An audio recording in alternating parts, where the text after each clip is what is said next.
Hello, hello, hello, and welcome to the Drag Race Recap here on Reality TV RHAP Ups. I'm your host, Liana Boris, and today we are talking about episode 10 of RuPaul's Drag Race All-Stars Season 9. It's wild to think that this is sort of the last regular episode of the season before we go into our two-part grand finale. But let's focus on the lip syncing at hand. And let me welcome in our wonderful panel who's going to be helping me break everything down for all of the lip syncs that we saw. First, you know him. It is Amon Adwin. Amon, how are you? I am wonderful. I love lip syncing. It's like one of my favorite things about Drag Race and drag in general. So Lollapalooza, I'm here for it. And I'm excited to talk about everything and break it all down. And of course, we also have Beth Dixon. Beth, how are you? I'm doing well. It's nice to be on a podcast where I don't have to have a tennis ball in my head. For those that didn't watch the pressure cooker, it's nice to be in front of my camera for non-competition reasons. So I'm excited to chat about drag with the three of you. Oh, look at that little spoiler. And yes, as Beth alluded to, we are not alone. I am beyond excited to have this person here to, one, set the record straight with everything we get wrong, because we have an actual drag performer here today. It is Sugar Free. Sugar, welcome to the podcast. Hello. Thank you so much for having me, y'all. This is literal craziness. I'm so excited. Also, fantastic week to have me here. If you are in LA and if you know me, you know I am a lip sync assassin. It is literally the best thing I do in drag. I don't walk well, but I know how to move my lips and make them look like someone else is talking. That's what we love to hear. Or see. That's what we want, okay? That's what we need. I love that. If you are not familiar with the, we did it a couple weeks ago, 3 weeks ago or so, the Who Wants to Be a Millionaire Big Brother style, hosted by Taryn, of course. And I was one of the contestants alongside Sugar Free. And so immediately I was like, you know what, Sugar, like, come on the Drag Race podcast. And this was like the perfect timing because, as she just said, you know, known for lip syncing, here for the lip sync Lollapalooza. So we're really, really excited that you could be here. And thanks so much for waking up bright and early. She is in LA right now. It is 10:30 on the East Coast, meaning it is 7:30 over there. So and she's in full drag. Okay. This is not full drag. Okay, let's not act like there's like a bunch going on under this. Okay. Okay, but for the record, for our listeners who are not watching on YouTube, hop on over to the YouTube channel and just see how absolutely gorgeous Sugar Free is right now. First of all, that wig, gorge, the makeup, beat. And then look over at the rest of us and say, yep, those three have opinions about drag, but then don't do it. So great job. I know. Crusty Dusty just rolled out of bed. Yeah. This was actually... Hey, I got out of bed like 20 minutes ago, okay? It's not just... The commitment. As I got my coffee. What were you about to say about your wig, Sugar? This is actually a wig. My boss, who also designed the print that I'm wearing, yada yada yada. But my boss bought this wig from Pandora Box, actually, who had this made for All Stars 6. I love that. She said she was trying to make like a Lucille Ball moment, It's and then cute. it just sort of became something else, and she didn't need to use it. But I love it. Do you want to shout your boss out? Yeah, go check out Ruby Key Design. We're going to be at DragCon. We have a booth. Are y'all going to be at DragCon this week? I will not be. I'm sorry. Terrible. I know. I really, if they went back to having DragCon in New York City, the way I would be there in a heartbeat. I think it makes sense to do it 2 coasts a year. Yeah. Everyone's poor. Yeah. Everyone's poor, and then this is a great way to, like, if you have a drag queen who's able to go to both coasts, it's really great for them. I was DragCon adjacent one year back in like 2019, I think. Were they still doing it in LA at that point? Because I had a wedding in the spring, and I didn't even know that DragCon was happening. But we were like walking around DTLA, and then I just see like all these families with like little girls and boys in drag. I was like, what is going on? And I was like, oh, it's DragCon. So you're like, wow, the gay agenda does exist, and it's in LA. I'm so proud. That's the most LA thing ever said. I was like, yes, bitch. It's like little 5-year-old girl. I went to DragCon in LA in 2018 and in New York City in 2018. 4 months later. That's a commitment, baby. Commitment. Yeah. I still have the hoodies. Did you actually go to the convention if you don't have a hoodie or a shirt? I mean, I'm sorry. I signed up for a VIP ticket, so I got my hoodie with my ticket. But it was funny because I think back then the VIPs just meant like you get into a separate line, but you still had a huge line. But I don't know how they do it now. It's like TSA pre-check. No, it literally was though, and it like you would still. This is the one thing though. I'm a firm believer that if somebody pays for a VIP ticket, they should have VIP pricing at the different booths. So you would still like pay, I don't know, $20 to have a picture with so-and-so after waiting in line for 2 hours or whatever. Mm-hmm. And I'm like, it would have been nice if it was like, I don't know, you have a VIP ticket. Yeah. It's $10 or something. I don't know. I think last year for every queen or most queens, it was like spend $40 at their merch table, and then you also get the VIP treatment in the picture and everything. But I think it's cute because you're supporting the queen personally as opposed to the convention. Yep. Yeah. That's exactly how I felt. But yeah, you should. Anybody who can go to DragCon, I highly suggest it because the other thing that you get to see there is you get to meet a lot of different queens from all over the world who are not necessarily Ru girls. They're people who are attending themselves. Sometimes they have booths. Sometimes they're working with Ru girls. But you get to be exposed to a lot of places. And if you're someone like me who used to travel or still kind of travels a little bit for work, it's nice to be able to go, oh, okay, I'm going to St. Louis or Seattle or wherever. Who were some of the queens that I met at DragCon or like that I'm now following on Instagram or whatever, and I want to see where their shows are. So it's a great opportunity to get exposed to all different kinds of drag, in addition to, seeing the queens that you love from television. It's also a great opportunity to get to see the people who are like behind the scenes helping make all of these queens packages. Like I have a friend from KC Glittigal who is a professional rhinestoner. Q's package, Cynthia Doll's package, all of these packages, this person has put every rhinestone on possible. Damn. And I know that Glitter worked on season 17. I know that Glitter's working on every season now. So like, go check out her booth. You will see every designer has a booth to sell their own stuff. Like, support everyone. Come on. Plus cosmetic companies and like all the stuff. Like you're gonna get some really cool gay shit, and it's just awesome. Like, go be a girly, go be a gay, go be a they, and have a lot of fun. It's literally like if there was a gay utopia. Also, there is apparently going to be a near enough Morphine Love Dion lip sync battle at some point. Ooh. Which, I mean, as the last two winners of the Lollapaloozas, I think is genius. I mean, like, come on. I'm here for it. I love that. Also, just officially, this is not sponsored, but it could be. So, DragCon, if you're listening, we'll take the cash. Hello, High Love Presents and all the other people who put together DragCon. I think Rob has a podcast, should have a DragCon booth next year. That's what I've been saying for years. Come see Liana, Amon, and myself. We'll just be chilling out. Talking Has anyone ever put any of y'all in drag? Like, have we had like a Taryn moment? Taryn has beautiful eyes. That's all I'm saying. They would look good. I don't think to see robot drag on Taryn. That'd be amazing. Like, actually. make him look like Rosie from the Jetsons or something like that. I turn myself into Zingbot every now and then. Can we just do that on Taryn? Yes. I consent. That's all that matters. You don't need his permission. We're signing this up for him. Yes, it needs to happen. It needs to happen. I mean, if you're on one of the live feed updates with Tara, and I want to kind of see that happen. That would be cool. I mean, okay, we're almost 10 minutes in, and I swear we will talk about the episode. We are getting there. But first, Sugar Free, I want to go to you and want to hear your thoughts on the season so far. How are you liking this All-Star season? I actually, now that we're here, episode 10, right? I think what makes this season, what made All-Star 7 so good is this cast. And the fact that we have been able to watch their dynamic grow over the past 10 episodes. It does make a different type of season. And as someone who really fucking loves this cast, I'm like having a great time.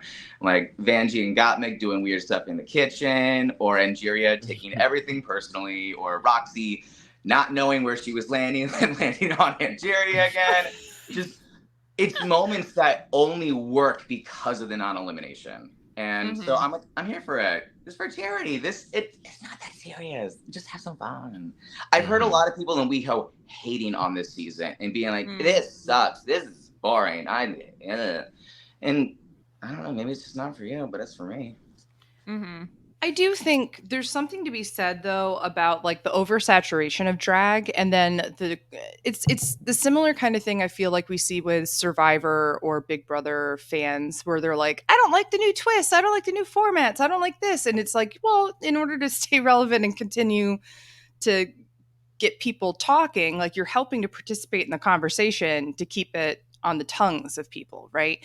So I'm never going to be upset at format changes. I just want to be able to see drag artists on television because that's accessible for most people now. So I love that. But I also completely understand, like this season, I feel like the format itself lends itself very much to be like, you either like it or you don't. And I love it. Yay, these 8 are cool and fun. Yes. Well, I mean, we've talked about it, right? In that, like, while yes, I guess the stakes are not as high because you're not being eliminated, it also allows queens to take some risks in certain areas that maybe they would not have done, knowing that, okay, if it is a complete flop, then fine. At least I'm not going home. Like, I might not win that week, but at least I'm not going to be eliminated. And I just think it's been really fun chemistry. I, go back and forth about the lack of elimination, but I think at the same time, like, it is just, as you said, so nice to see seasoned performers just go out there and give it their all. And I think this episode, more than anything, really just showcased how fun it was to see all these different approaches to lip syncing and so many different songs. I think this may be one of my favorite episodes of the season so far, Amon. Same. Yeah, no, I agree. I mean, I love the lip syncing and everyone sort of like, I got to see like everyone's like little flavor of what they do, and it like harkens back to where they all started on the original seasons. So yeah, this was fun, and I don't think that we would not have gotten what we got today if all the queens were not there. And I mean, I've been going back and forth as well, Leona, about like, non-elimination seasons, and obviously it made a lot of sense for All Stars. Can you have the same argument for this season when you throw charity in there? Sure. I think maybe like there could be like a bit of a happy medium for those that are just like obsessed and bloodthirsty for competition, and they want to see people go home. They want the stakes to be risen. Maybe you have like a hybrid where it's like every 2 episodes somebody goes home, and then they still get money sent to their charity upon their elimination. Something about that. You know what I mean? Just so that there's like a little bit of like, whoa, there's some risk here. I might not make it. So you know what I mean? So, there's still, and then you can still introduce things like the fame game so that the designers that did work on all these queens packages will still have all of their work seen. So I think, if they are interested in continuing down this path, and if it is still a heavy ass critique that it's non-elimination, maybe there is something they can do to like sort of like balance it out. But at the end of the day, like, we're all still having fun. It's a fun season. I think the cast is great. So yeah, what are you going to do? Have fun. I still maintain that what they should have done to have some level of cutthroat competition is have stealing badges halfway through. Like, here's the most amount of badges you're going to have. And now instead of cutting off somebody, you are choosing who you're stealing a badge from. Because I guarantee, I know in a season about charity, like that would get so intense, and I'm sure actually that would ruin so many people's friendships and lives. And maybe I'm just a sick person, and I'm like, yes. I was gonna say, and you're all for it, and I'm here for it. Steal the money from charities too. No, I'm kidding. They shouldn't do that. But no.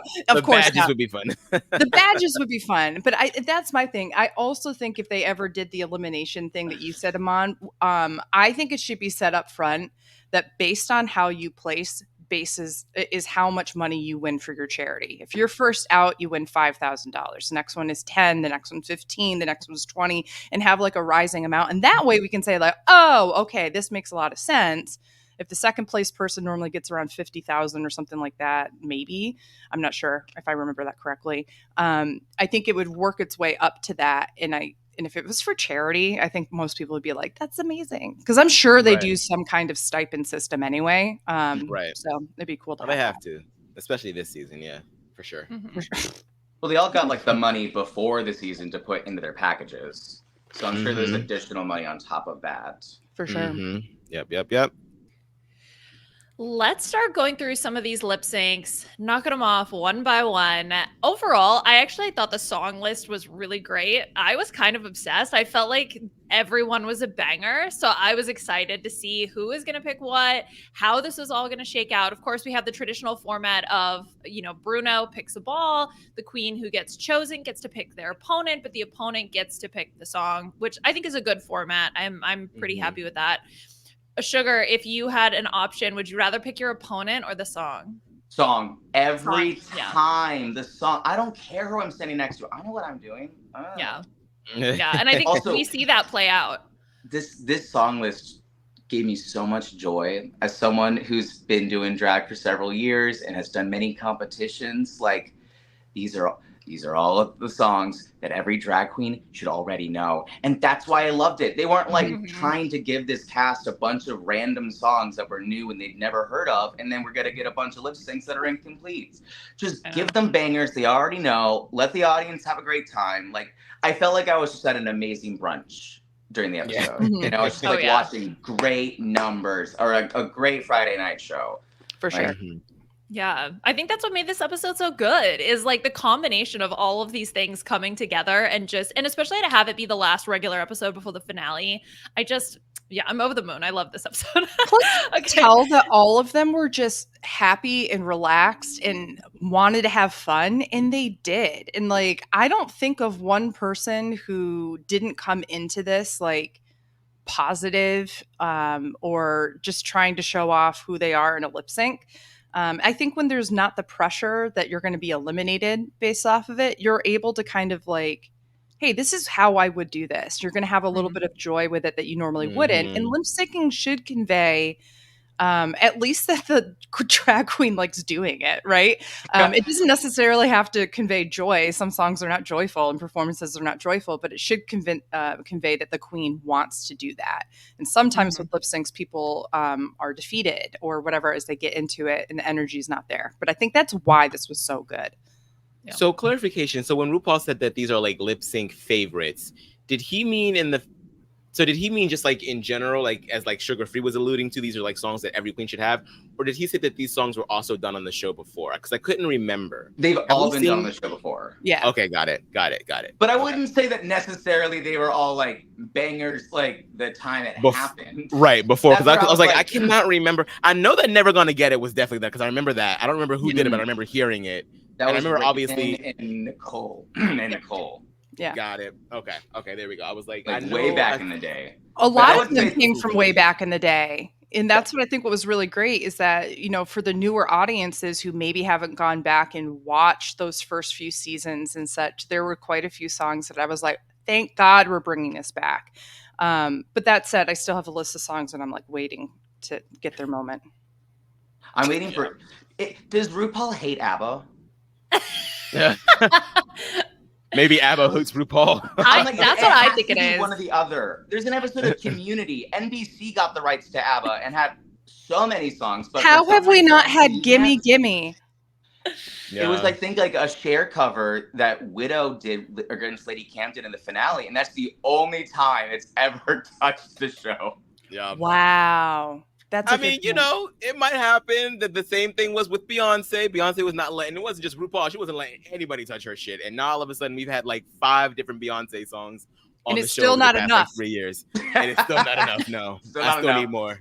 There's a lot more that they can be doing. Well, to be fair too, some of them deserve vengeance. Oh, well, yeah. I mean, that's the thing. I'm all for repeating lip sync songs, especially those that were not so great the first time around. I'm okay with that. I still haven't forgiven Angeria for that. I'm sorry, but it is what it is. Well, speaking of Angeria, let's talk about the first lip sync. So this is Gotmic versus Angeria. So Gotmic picks Angeria. Angeria gets to pick the song "My Lovin' by En Vogue." Amon, what do you think of this lip sync performance, and were you happy with Angeria as the winner? I thought that it was kind of pretty even. Like, obviously they sort of like entered the lip sync with Angeria sort of being like, yeah, this is like my repertoire, honey. Like, I know what I'm doing. So, you were kind of primed to believe that she would win. But I don't think that it was a blowout. I think that Gotmic really sort of like served a lot of what she could during this lip sync as well. I just think that I think the moment where Angeria really started to engage with the judges during the breakdown, I think is when she probably snatched it, because there were moments, and it's a bit of a risk, which can sometimes pay off, which we do see in this episode. There are moments when Gotmic will like sort of like turn her back to the judges during like what I think are like more crucial moments of the song, and I think that sort of like can take you out of it a little bit. But yeah, I think that Angeria, not by much, did sort of like edge her out a little bit here. Mm-hmm. I also think that when you are lip syncing for a song, and this is what I think unintentionally is probably one of the hardest things about a competition like this, is how you're dressing and what your makeup looks like too. Because Gotmic makes anything look sexy, but like imagine if there was like, Bring Me to Life by Evanescence as a song, like no one else is going to be able to like match that energy, because like she is going to be painted and looks the part. But that also works against her, because if she's not overcompensating for the actual lip sync, you're kind of stuck in whatever aesthetic that she's giving you. Mm-hmm. Yeah, I agree. Mm-hmm. How'd you feel about it, you? Great lip sync battle. I think this was Gotmic's, for me, her best lip sync she's done on the show yet. Okay. I find that, and I went back and watched as many lip syncs as I could that these 8 had done in the past just to compare. And I feel like even a couple of times at the beginning of the season, Gotmic has a little bit of like a timidness, or a sort of like I can see her working when she's performing. I didn't get that much of it this time. I was very ready to see the nervous ticks that I've seen these queens do. This was everyone's best work for me, honestly. I'm just gonna say that. I don't have much negative to say, but I think I'm honest, right? Those little moments where Angeria connected, that is what it takes to win a lip sync. And that's kind of what an audience responds to as well.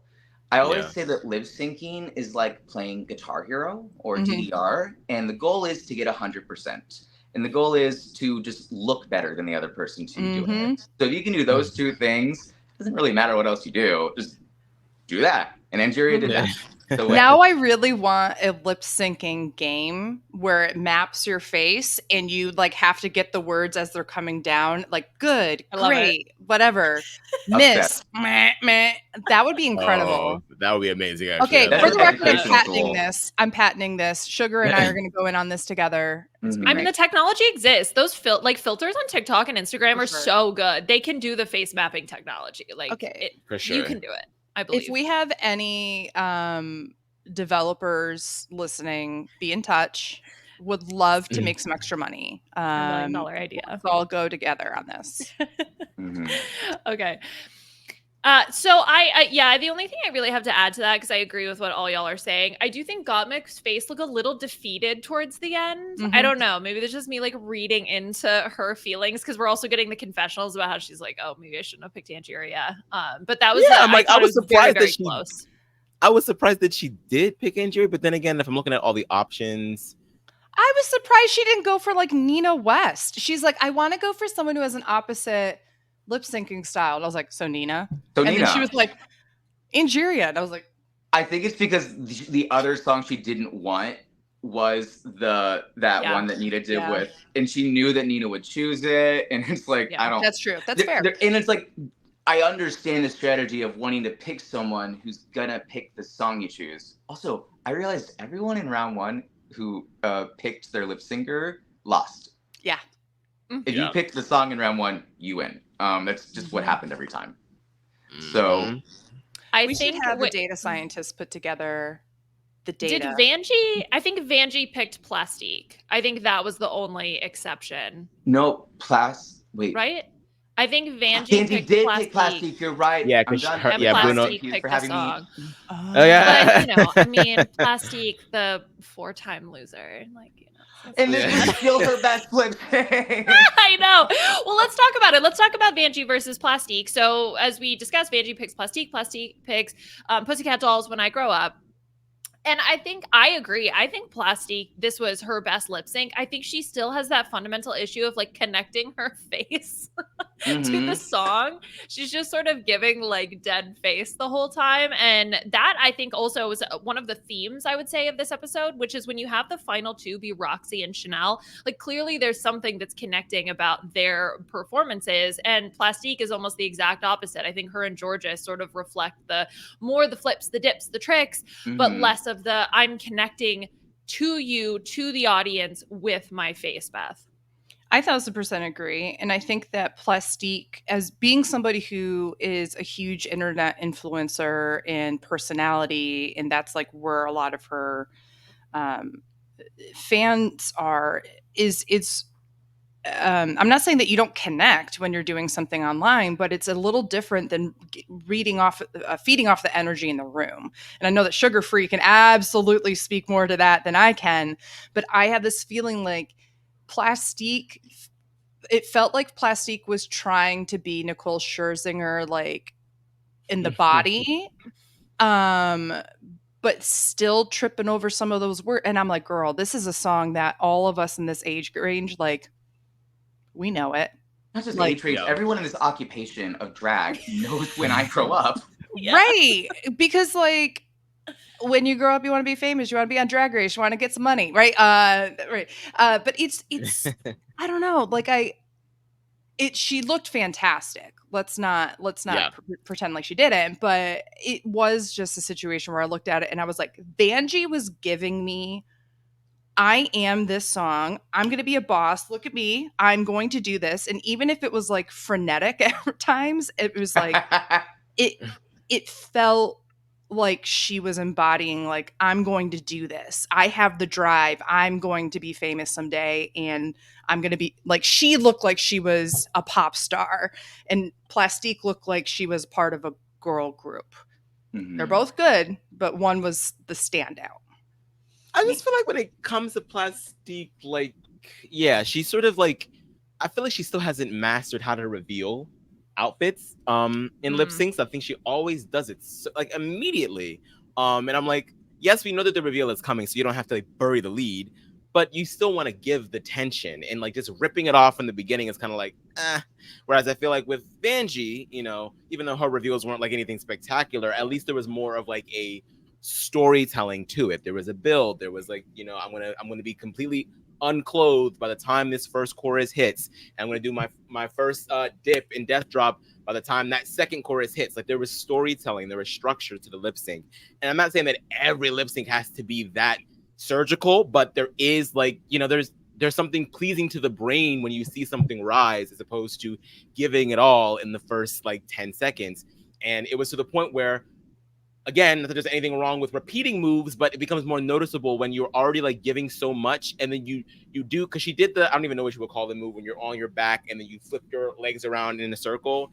She did that twice in like in less than like 3 seconds or 10 seconds to one another, and I'm like, it's noticeable because you just did it. So I just feel like when it comes to Plastique, like she looks amazing. She's, you know, she knows how to dance. She knows how to move her body. I just think that she needs to temper herself and learn how to build as opposed to just all in one go.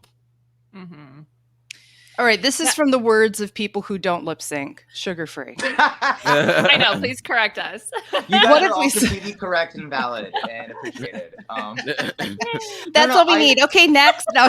Yeah, you validated us. Okay, moving on. I fully agree. And again, this was Plastique's best lip sync. I think that, and I think for everybody, it is very nerve-wracking to have to do a lip sync on this sort of stage when most people are used to walking through a club and taking dollar bills from people's hands and having tiny little engaging moments. I'm sure that was the closest we've seen Plastique to what she's actually like performing in person. And I'm sure in person it's 10 times better because she's not worrying about trying to win a competition. She's worrying about turning for the audience who's giving her all that energy. I totally get why I feel like Plastique is throwing everything at the kitchen sink. But you're right. She did that. She literally did that code reveal just so she could do the and I'm like, that looked great. Could have had code on for that, and it wouldn't have made anything different. I know. It's true. If Plastique's lip sync was stronger, with the exact same choreography, unless there was, at one point she was upside down and literally covered her mouth. I was like, no. Yeah, To that's the another thing. left. Yeah, It was yeah. just Like, I feel like those little things that like Vanjie was able to sneak through because she was just so consistent and she was objectively lip syncing better. Just if you're talking about just from that, Vanjie knew the words better. right. Yeah, I feel like that. I mean, she already has the reputation this season of like not knowing some of the words. So when even if she did know all the words, which I feel like she probably did this time around, if you're doing moves that are hiding your face, it's like, yeah, like we love to see you like pat your pussy, but like I can't see your mouth now. So it's like, oop. Like you said, if she was rolling on the ground for like 10 seconds, so she It's like, right, like it's, you know, Pat your pussy. that's what she'd be doing. I feel like that's further back. It was more like taint tapping. I don't know. That's what No, taint tapping is what Roxy did later. What was she In the doing? next Fruit one. patting or something? Like what? Oh man. Yeah. Yeah, so this is a win for Vanjie and Vanjie's ass, and they're gonna move on to the next round. So unfortunately, Plastique is eliminated here. Let's move on. Let's talk about Nina and Chanel. You Spin Me Around, Dead or Alive. Sugar, let's start with you. What did you think about this? This is Chanel's first lip sync win. Well, this season, no, Yes. Well, yes, this season. in this Lollapalooza. No, she's In this Chanel- Lollapalooza. Yeah. Chanel, again, it's one of those things. Was like, this is how she's paid her rent. Like, what do you mean you're gonna try to beat Chanel on a lip sync? I love Nina. I saw her in Hairspray. She was amazing. Lip syncing is not necessarily like her, like what's in her blood, in her soul, and it is in Chanel, and you can just see the difference. Again, this was Nina's best work, still, I think, but it's just that ability to plant and own that single moment, and then move on to the next moment. And I felt like Nina was just always, you know, It was though. And then having like an awkward physical fight with her reveal as she tries to like yank it off her body. It's okay, so awkward. love you, Nina, but like I feel like if you've been getting criticism for the last several years that about one particular style of drag, I honestly I commend her for quadrupling down on that style of drag. It is honestly commendable, but at least let it function in a lip sync battle. I if mean, you're I know, go right? that way. Yeah. I just connect so much with Nina because like that's exactly what I would be like in a lip sync. I talk such a big game, but then I'm like, I'm going to be the one who trips over like my reveal, and I'm going to be campy, and like this whole aspect of it, like if I'm not giving Zumba, I'm giving. Ooh, now you see, now you don't. Like I totally get that, and maybe it's because we share a birthday. I don't know. I just feel her. Yeah. I would love for Nina to finally get an actual like show tune lip sync. Like, well, I want to see her in her element. This is actually a point I was going to bring up is when you looked at the song list, as great as it was, I was like, I feel like what they should have done is said, let's have a whole bunch of different genres and have like a show tune. Like I have been waiting for Everything's Coming Up Roses from Gypsy, like a real park and bark belter feel. If you don't have that energy and you can't embody it, it's not going to work kind of thing. Like imagine like the Georgeses of the world trying to do that. It would come across like Kenya Michaels in Natural Woman, right? Like there would be so many different songs I would choose. And I also like Time Out. I know we'll get to it, but like people are like, oh yeah, Roxy knows all the words to the rap. I was like, that the way that's barely a rap. It's like a spoken word section. That's not a rap. Like, but it would have been great to have like an actual hip hop or rap song on there. Yeah. I don't know. I've been saying for years, I want Let Me Blow Your Mind by Eve and Gwen Stefani. Is it Gwen Stefani? No. Yeah. Yeah, I think Let so. me blow your mind. Yes. Oh, yeah. Yes. I would love that because it's like two different vibes in one, and you can make it so sexy and cool and like effortless, and like that is a challenge in itself, is that song is not every song has to be like in your face. This one is actually really powerful because it's like two women just like sitting back and telling you exactly how hot they are, but like not being up in your face about it. Like they're relaxed and cool about it. If you can give that energy, it's incredible. So it's just like when I see a whole bunch of different kinds of, even if they're different genres, I think that was the wrong word I used earlier, different vibes, different feels. And I think that would make a future Lollapalooza even more exciting. Well, I think that was the fun part about the season 10 finale was Bang Bang, because you kind of got the 3 different versions, and that's where like Aquaria sealed the deal for me when she nails the Nicki rap. So like I totally hear what you're saying. But Sugar, what were you about to say? I cut you off.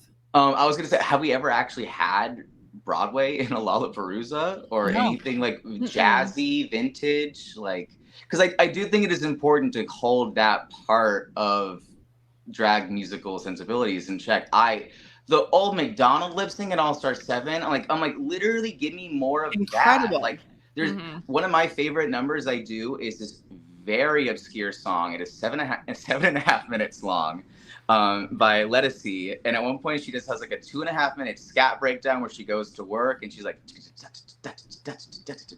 thank you, 2 please. I'm like, I think that yes, you want to have the classics, you want to have like the things that the top 40, but it is also important to have the niche genres. I want the rap, I want country. Like, like I don't think, have we ever had Jolene? Like, yes, or no, we had 9 to 5. I don't know. There was a different Dolly lip sync. There was one with Alexis Michelle, and then there was one with somebody. Oh, it's Baby I'm Burning, and then it did you come in here looking like that? Yeah. But yeah, no, so I completely agree. It's one of those things that for me, I think that one of the reasons I'm a bit of a Nina defender, because her style of drag is not celebrated in the mainstream as much, even though it is historically very relevant. And it would just be great to have other parts that, you know, as much as we love seeing high fashion, I also think it's great to see high camp. And I love when you could see the both combined. I think that's what makes Chanel just so amazing. But it would be great to have different songs like that too. I mean, I love quotes. I am a quote king. I'm like a little parrot. I'm always quoting things. And so when they did the spoken word lip sync in All Star 7 between Jinx and Monet, I was like, oh my God, please, please, more of this. Like, I'm not saying we need to do it all the time, because, you know, lip syncing is primarily music, but like even stuff like that, that's some gay ass shit. Like memorizing dialogue to old ass shady movies. Like, come on, like we need to see that more often. I personally will not tell someone they're a good lip syncer unless I've seen them do spoken word. Okay, that's probably an exaggeration, but genuinely, like, I love it. But Sugar Free, I mean, this is what I also think. Every time I've been out at a show, a local show, there is always, whether it's something that somebody has spliced together in the middle of the song or a significant portion, that is spoken word. And so if we're going to say that lip syncing is the basis and that we're returning home to lip syncing in a challenge like this, I agree. I almost feel like the end number should have been a monologue of some sort, a spoken word. Like that should be the last one. You have all the dance stuff, all that kind of stuff. Now let's see how really good of a lip syncer you are for the winner of the challenge. I agree. Absolutely. Let's keep on keeping on for these lip syncs. Love all the ideas. Again, Drag Race producers, you're welcome. Here's some more ideas. We're all for hire. But let's go to Jorgeous versus Roxy, Holding Out for a Hero by Bonnie Tyler. And this, I mean, first of all, you get all of Roxy talking about the backstory of her drag grandmother and her drag mother performing the song and how much it means to her. So when she has the opportunity to pick it, like, you're set up to know that this is going to be amazing, right? And then Jorgeous is also there, who you know is amazing. The story is all about Roxy, right? Like the narrative is telling us that, you know, this is something that means so much to her. And Sugar, I think that we got to see that play out on stage. I'm so happy for Roxy. this was honestly, I think my favorite moment of the season was that lip sync. And like, bless George's heart, but she had a perky smile, and she was like, do. And I'm like, get out of the way. This woman needs help. Help her. Help Roxy right now. This gorgeous lady needs assistance. Gorgeous, you're fine. Get off the stage. I think I finally saw it, which you like usually talk about when it comes to George's Liana, with like sort of like the non-engagement in the face, because I'm so used to just looking at the way that she moves her body. But then those moments where I did sort of like, because I was, I watched the lip sync a little bit before we got on, and like Roxy really just, like, again, it's the storytelling aspect of it all, like embodying the song. You don't have to do much to look amazing. You really don't. Like, and I think like this song is like, it's 80s, it's like high tempo, so your first instinct is to just do all sorts of ducking and diving, but you don't have to do that. And I mean, Roxy said as much in Untucked. She was like, I'm gonna just step to the back of the stage and let these bitches tire themselves out, and that's kind of what happened. And I just think that there was just so much intention. I would not be surprised if she borrowed a few moves that she's seen her grandmother and mother do. It felt like you were watching the House of Andrews. in that performance. Yeah. Yep. I also think too that song is called I Need a Hero, right? It is about somebody who desperately wants and needs something. There's intensity in that. And it's Bonnie Tyler, so the vocals are going to be there. This is the perfect lip sync. If you are somebody who's about to lip sync in a competition, I need it. I want it, and channel that energy into what Georges could have absolutely won that if her face was in the game. Her face was giving like, I need a hero. It's so cute. Like, Herodes hero. Herodes, how are you doing? Like, that's the vibe it was giving. And I will say this. I think, we've said it before, Georges is obviously very, very talented at dancing and such. This, to me, was actually the smoothest I've ever felt her dancing. Like, it really felt very fluid and beautiful and everything. And I was like, the reason why it stood out to me as being so beautiful was because it was so in contrast of what the song was trying to give. Like, even in that, I wish she would have punched a ghost in this one, Like, where was that? Oh no, Liana's frozen. Okay, sorry, we're back. Quick technical difficulty. So sorry if there were any interruptions in what we were talking about, but we were discussing Georges versus Roxy. And I just have one more thing I want to say about this. And it kind of goes to Beth's point about the fluidity of Georges's performance. Bonnie Tyler's voice is so textured.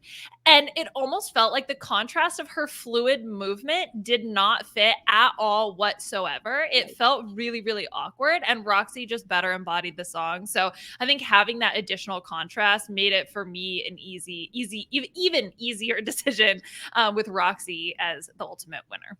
Yeah, it gave very like dance moms were going to give 10-year-olds this like really beautiful like lyric dance, but it's going to be to Bonnie Tyler and everyone's going to be really confused about it.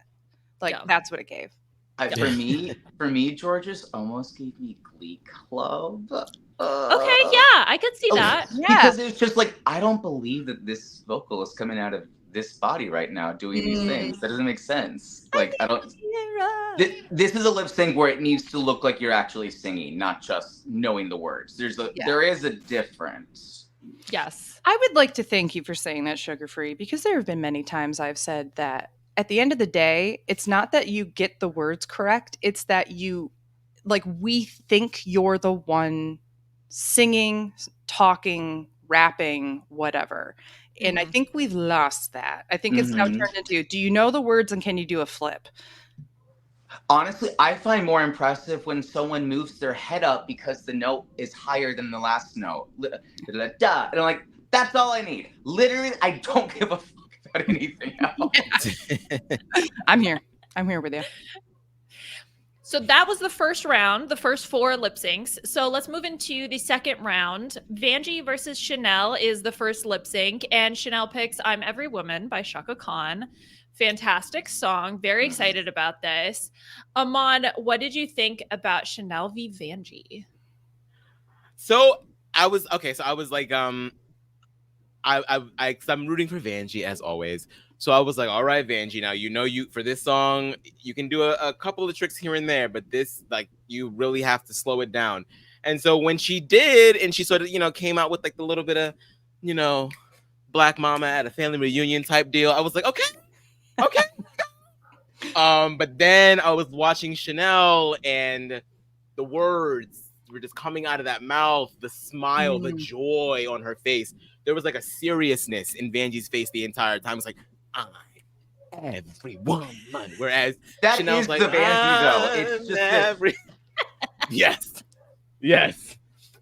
So I was like, I want to give it to Vanjie. I think that the physicality was. I don't think that Vanjie really made too many bad decisions when it came to like the physicality of it all, but the face was just not there. The joy, it just wasn't enough. And so Chanel was just really you could just tell that she was just like, this is my, like she was feeling the fantasy. She was every woman in that moment. So I definitely agree with the win here for sure. This is, I mean, I'm sorry. If you are Chanel, you were the first drag queen to walk into RuPaul's Drag Race. You are 44 years old. This song should be in your repertoire for like 30 years at this point. Like, this is that kind of song where you know what you are doing, and you know that you are every woman. You are every woman. And that's the vibe I got from her. And it's that joy and confidence that you got from Chanel that was just magnetizing. It was incredible. I've never really known what it like. I've like tangentially known what it feels like to like when drag queens are always talking about feeling the fantasy and like really like just like letting it sink into their being. I've never really had that experience, as I'm not really a drag performer, but this is that one song where I'm like, I feel like I get it now, because like I know that I am not a woman. I am fully cisgendered. I am, I am very aware of that. But when I listen to that song, I don't know, especially the Whitney Houston version, there's just something that it does to my soul where I'm like, oh my God, I feel the feminine. I feel it so much. So I'm so happy that the song was on there. It's because it's not just being about a woman. It's about being something that is not a cis-het white Christian guy. It's about owning, like, I am every person who has ever been thought less of in any situation because of who they are. I am that, and I'm enough, and I am powerful. Like, that is what the feeling you want. I don't have to do. I can do it naturally. Nothing extra. It's just me. Period. It is. It's so empowering, and it's actually so funny, not to like get off track a little bit, but Katy Perry's new song, and I'm sure y'all have heard. Me and my boyfriend just keep going, so soft, so strong, champion, girl. My favorite thing was like, that's a song you'd sing to your cat. She is confident. Anyway, but it's just so funny to like put those two things in contrast, and to think like this song is what that song wants to be. You know what I mean? Like, and it just feels so wonderful to see Chanel be able to perform this, especially someone who has, obviously she had a bit of her comeback last week with getting 2 badges, and then ends up getting her 3rd to this song, which just felt correct. It was the decision. And even though Vanjie, I think, did a good job, Chanel just took it to the next level. She was so captivating. I could not take my eyes off of her. I was so impressed. Yeah. Do y'all remember the last time this was on Drag Race? It was season 6, Trinity K. Bonet versus April. I think Trinity's still on. Yeah. I learned how to lip sync from Trinity. I will say, she's one of those queens that I just like admired and watched, and like just you can only with a song like I'm Every Woman.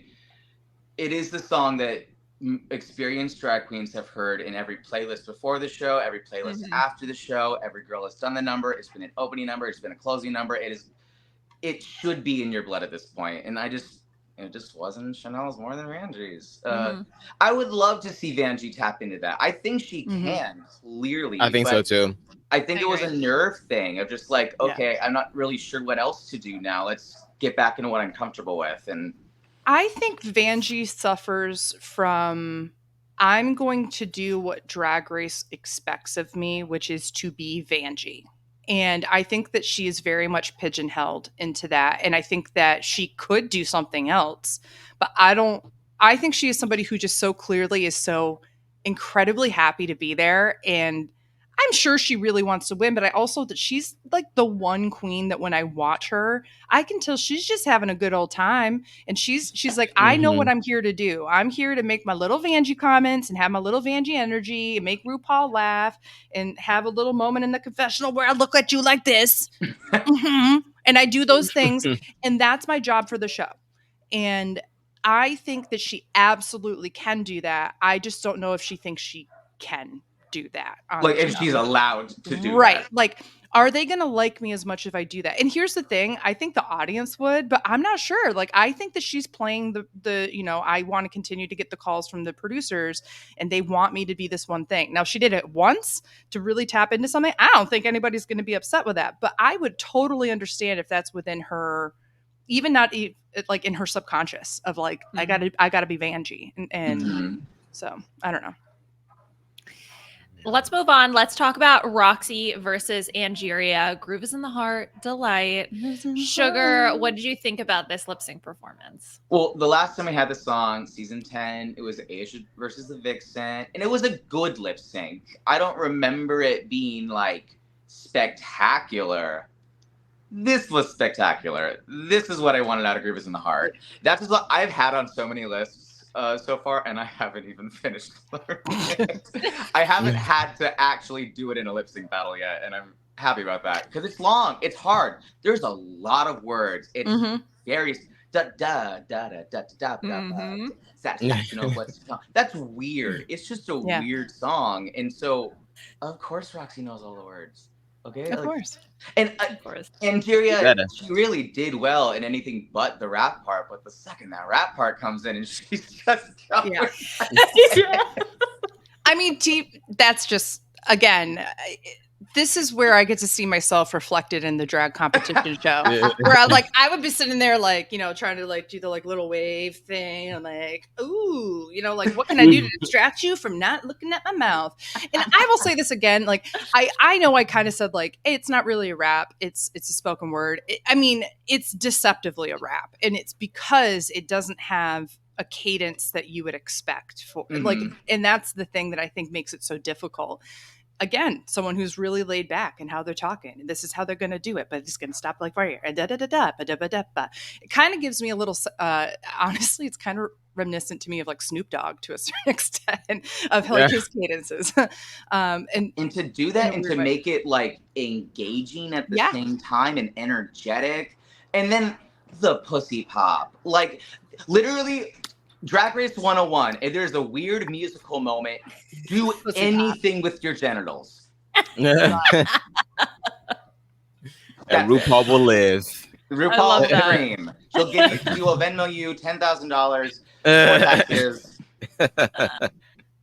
I've also been told that if there's ever anything awkward, do something with your genitals. And that has gotten me far. Beth does that in all social situations. Yeah. I'm not allowed back at a lot of venues.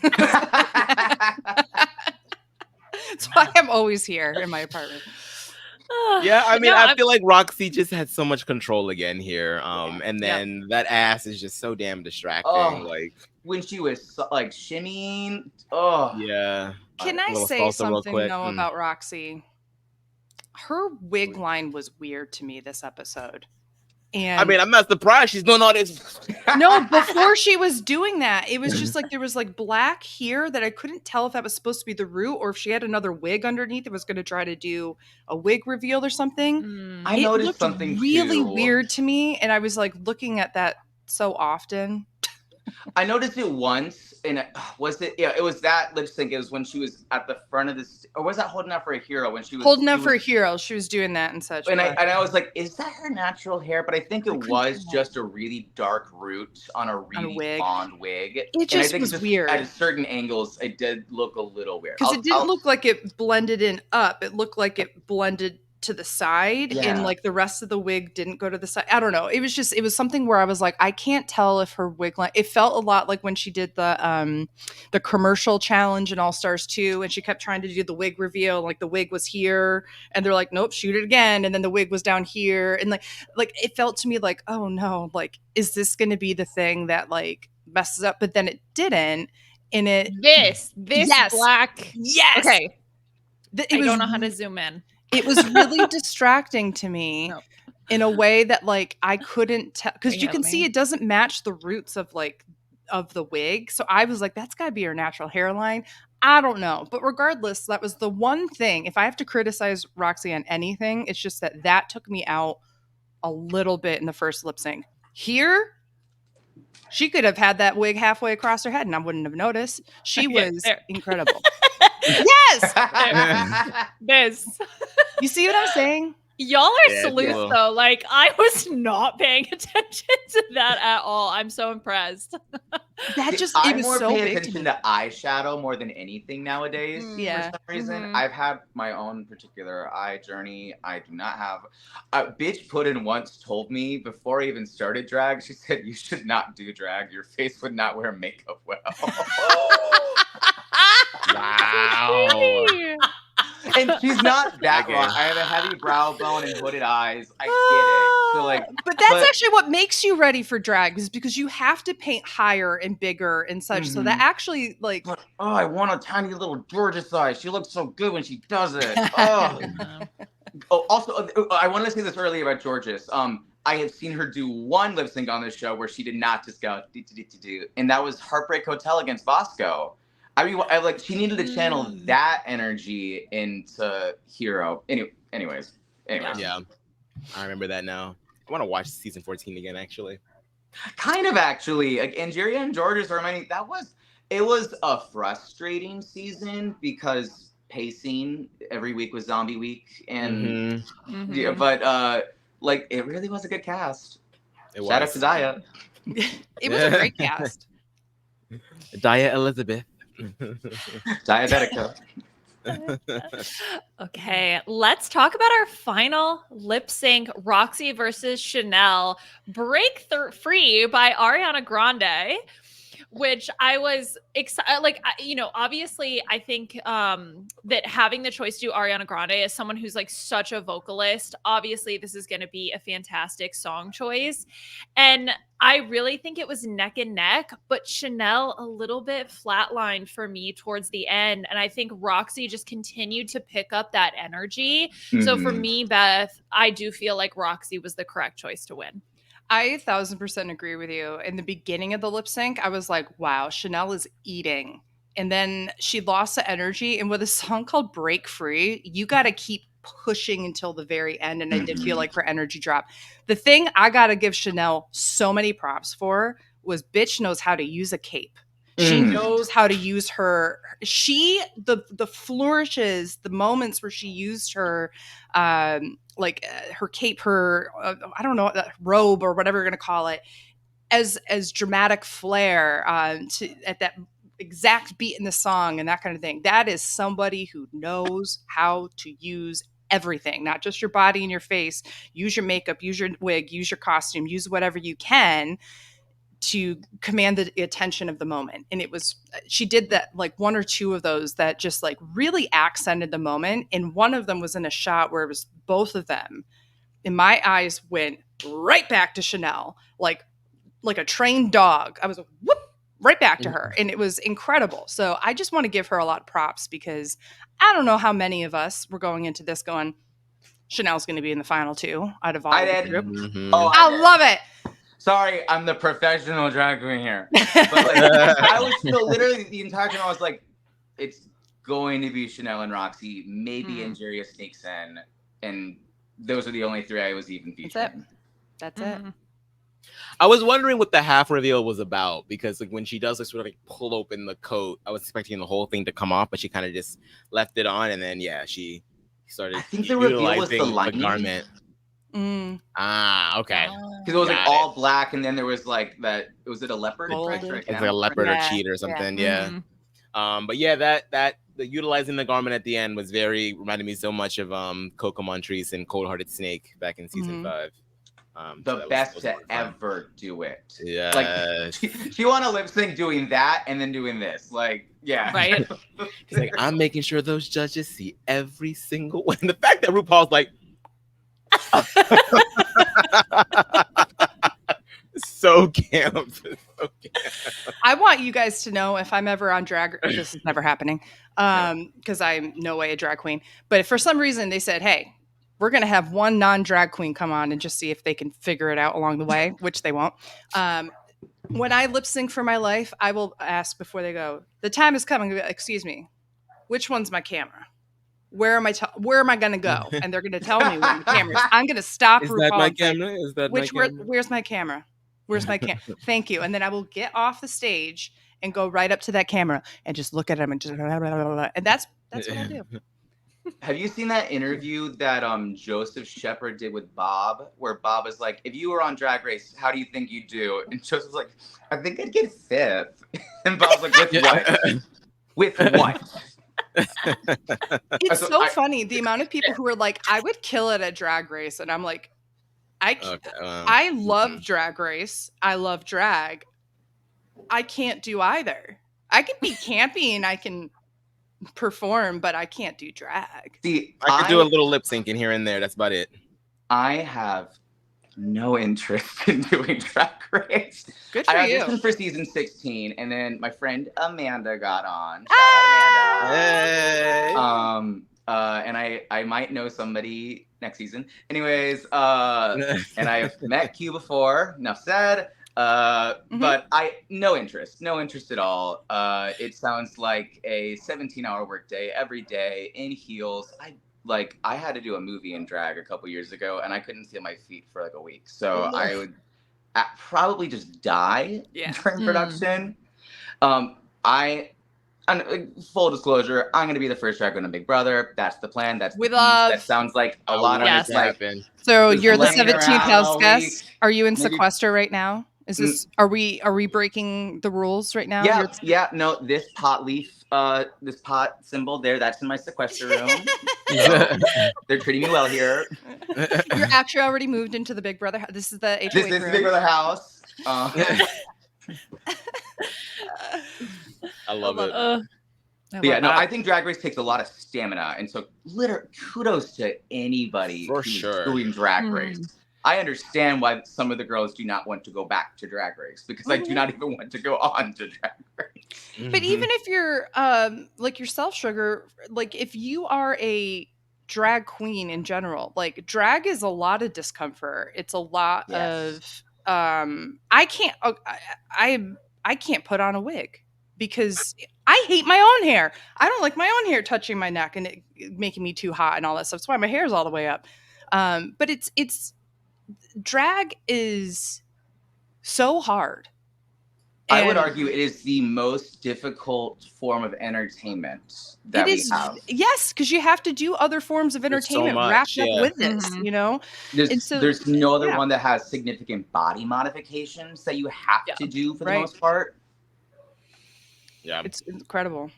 Yeah, I do not wear lace front wigs without hair sculpted in front anymore because I'm a smart girl, okay? I'm not gonna do the things I'm bad smarter, at. not harder. Yes.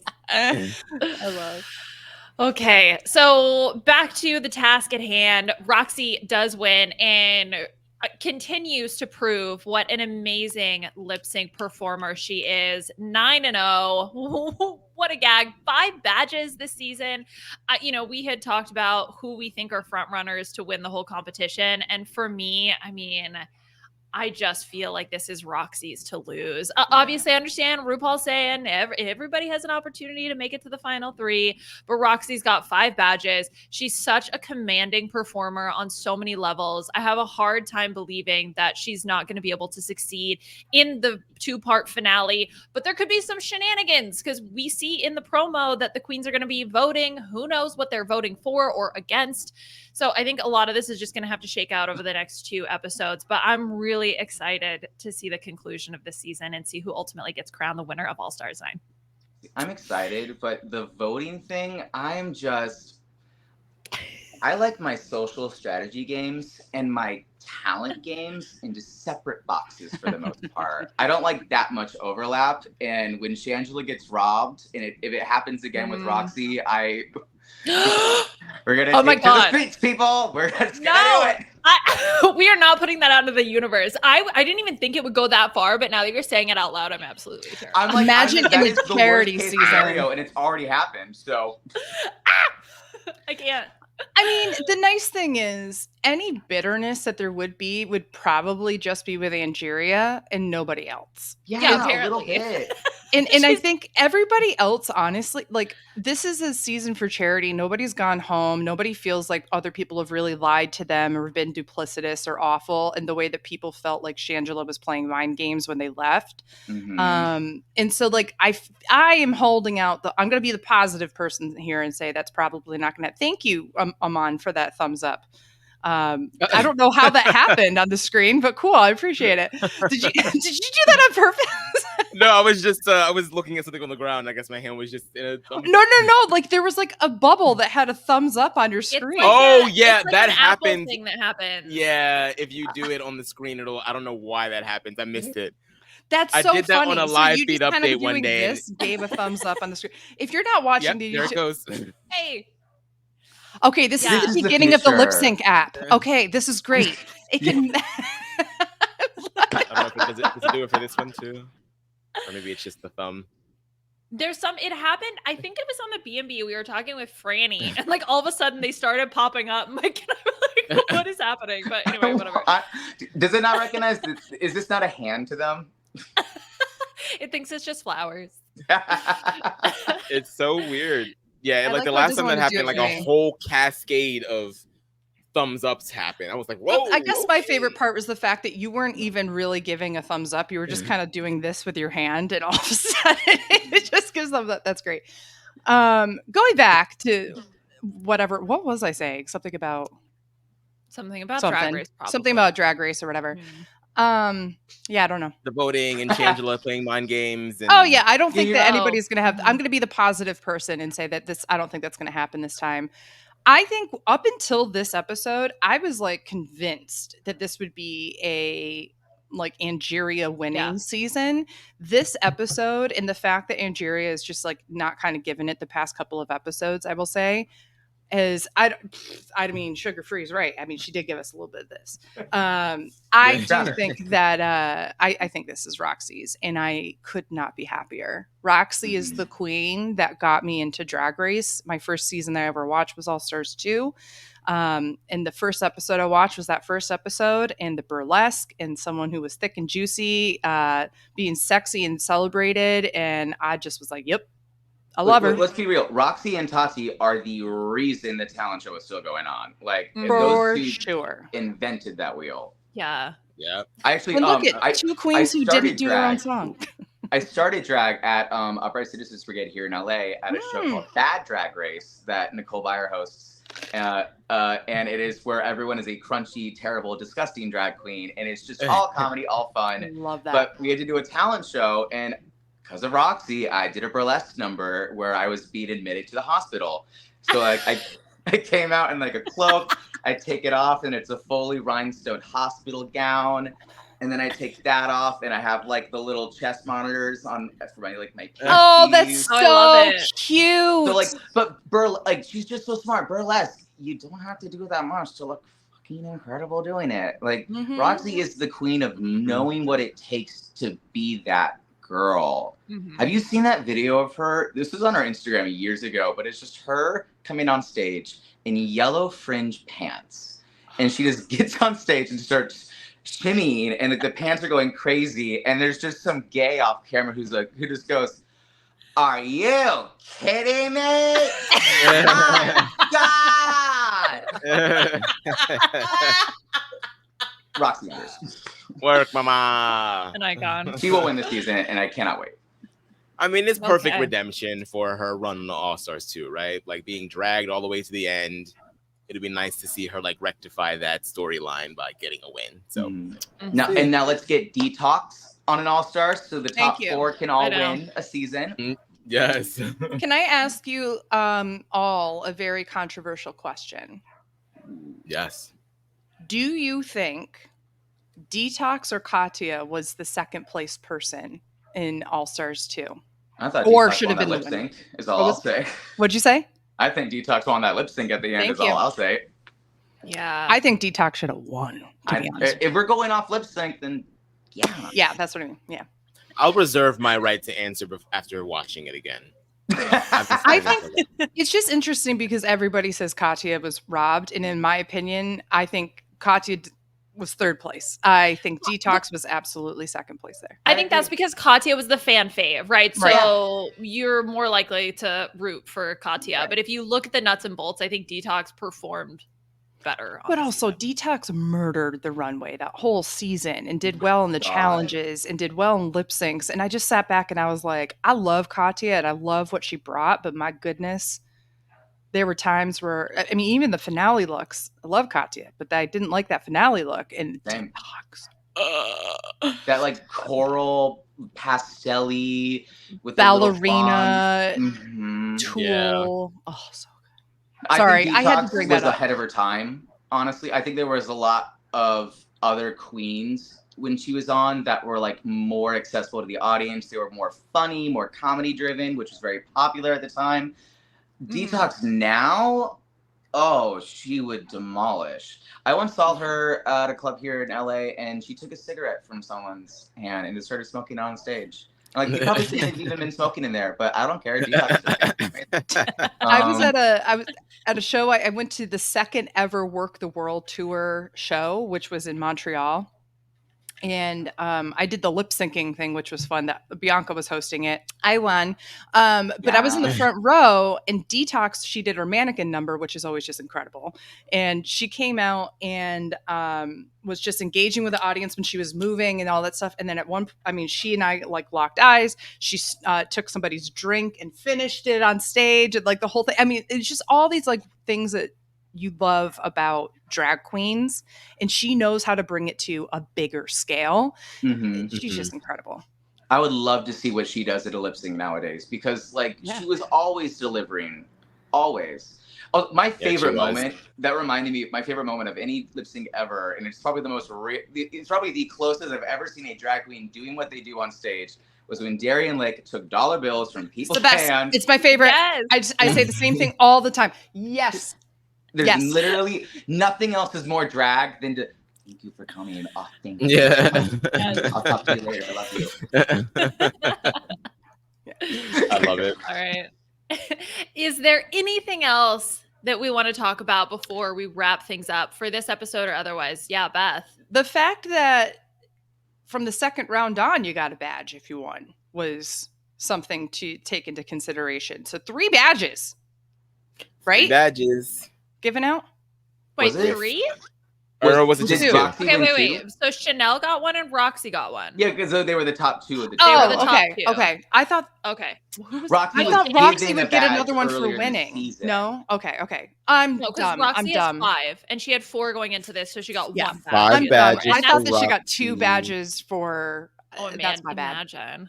But no, that was Vanjie's whole thing. That was like, you can still give me a badge. Yeah, you can. Very cute. Okay. So what is it now? Roxy at 5 and Plastique and Georges at 4. Is there somebody else at 4? Angeria and Chanel at 3. And then Nina, Vanie, and Gotmic at 2. Got it. Yes. Okay. Well, but supposedly anyone can still make the final 3 based on Ru's chatter. Is the next episode part 1 and then the next week will be part 2? Or correct. Okay. And what Ru said was that you will be competing up until the final moments of the grand finale, which makes me feel like whatever's going to happen in part 1 and part 2, everybody will be competing until probably the latter half of episode 2, where then they'll announce the top 3, they'll do a lip sync, and then that'll be it. Because at least the implication is that everyone will still be performing. So even that last episode, I think all the queens will still be there until the last moment. But that's my interpretation. We'll see if that actually comes true. What are we missing for challenges? Like music video? Yeah, the queens were running through in this episode like everything that they had done. So we've done a write and record your own lyrics though. Haven't we? That was early. We haven't done a talent show yet. I'm pretty sure that's top end. That would make really sense, but that would make sense also for the grand finale. Yeah, to do a I talent think show. it absolutely could be talent show and music video. Music video, maybe. Yeah. I don't know. Or maybe it's All right. TMC. What of it? Sorry. Maybe it's TMC. Oh, there we go. I love. Yeah, bring that into the finale. Oh my gosh. All Club right. 96. Okay, let's get out of here. Sugar Free, thank you so much for coming on and giving us all your insights. Where can people find you, as they should, As to go they follow should. you on social media or otherwise? You can Instagram and TikTok. I'm Sugar Free the Queen. On Twitter, sugarfree_queen, because Sugar Free the Queen is too many letters for Twitter, apparently. So yeah, check me out there. And then if you're going to be at DragCon this weekend, find me. Check out Ruby Key Design also. They make a lot of gorgeous things. You can even buy this fabric and make whatever you want out of it. I'm just saying. I'm going to stop upselling. Thank you again so much for having me. This was so fun. It was so much fun to have you. Thank you for coming on. Yes, thank you for joining us. All right, Amon, is there anything you want to plug? You can follow me everywhere at Amon Adwin. Matt Lagori and I have started a new podcast. We want to say thank you to everyone that's been supporting over the past couple of weeks. You can find us at The Diary Room, a Big Brother Bracket on YouTube, as well as Spotify, Apple Music. Follow us on Twitter at Diary Room PCast. And we've got some great guests planned, so stay tuned. And that's it for me. And Beth? You can follow me at AugustaWind11 on all my social medias. And you can follow My Weekly Meltdown, which is a podcast I do with Tyler and Allison. And if you haven't gone back and you're trying to get into the BB mode, go and watch The Pressure Cooker. It was a lot of fun. Amon and I did kind of go back to back immediately, about 3.5 or whatever hours in. Spoiler. But it was a lot of fun, and I think that you will enjoy that. It'll definitely get you into the Big Brother mindset. And you can follow me on Twitter at Liana RHAP. I'm going to be guesting on Silent Podcast to talk about Taskmaster AU. So random, but really excited about that. I was just talking to someone yesterday about how fun it would be for a main challenge on Drag Race UK to just make them do Taskmaster. Obsessed. Just do that. I'm in. Literally, Okay. Nothing else needs to be written for it. Yeah. Yes, I 100% advocate for that. Oh my God, imagine. But they could do it do it on a UK version and then have like Greg or Alex show up. I would be so good for that. Okay, great. Now I need that in my life. So anyway, you can check that out. I'll be with Sarah Carradine talking about Taskmaster. So that does it for us. We have 2 more episodes left in the season talking about the grand finale, part 1 and part 2. And we will be back to talk about whatever the future may hold for All Stars 9, including voting and any other shenanigans. So if you want to leave your star ratings and reviews for us, you can. RubUsTheWebsite.com/dragrace. Thank you to the whole RHAP team for all of their help behind the scenes, and we'll talk to y'all soon. Bye. Bye.